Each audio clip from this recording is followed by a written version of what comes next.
Sa unang higayon, gihandom dinhi sa Sugbo ang selebrasyon sa EDSA People Power Revolution. Gipanguluhan ni Presidente Benigno Aquino III ang kalihukan sa Cebu Provincial Grounds kauban ng mga empleyado sa Kapitolyo ug mga manananaw.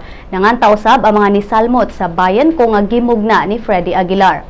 Atong paminawon si Maris Puyo alang sa dugang detalye.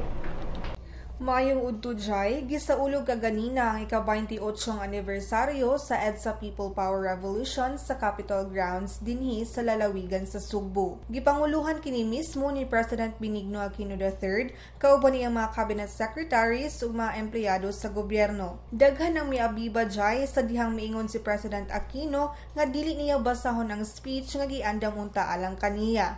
Gani pila ka minuto una nagsugod ang selebrasyon, gikuha ang mga teleprompters sa stage. Matud ni Aquino nga gusto niya nga gikan mismo sa iyang kasing-kasing ang iyang mensahe alang sa katawhan. Sa iyang speech, nagkanayon ang presidente nga dako ang papel sa Sugbo niadtong panahon sa EDSA Revolution ug hangtod karon nga bago lang ta nakasinati sa mga nagsunod-sunod nga kalamidad. Daw nanguna ang Sugbo sa pakipagbisog alang sa demokrasya sa nasod niadtong 1983. Dinhisab ng aliyas si kanhi President Cory Aquino sa panahon sa kagubot dito sa Manila.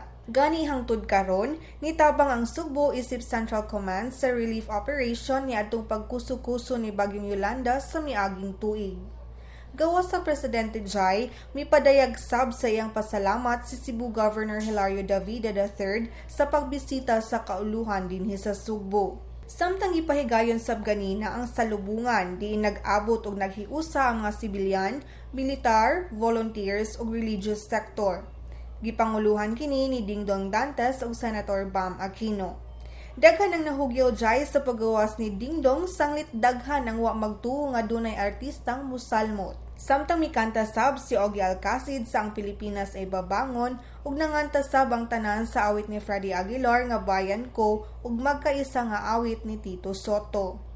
Karong hapon jay gikatakdang mobiyahe ang presidente sa Bantayan Island aron sutaon ang status sa government rehabilitation ngadto sa mga barangay nga naigo sa Baguio.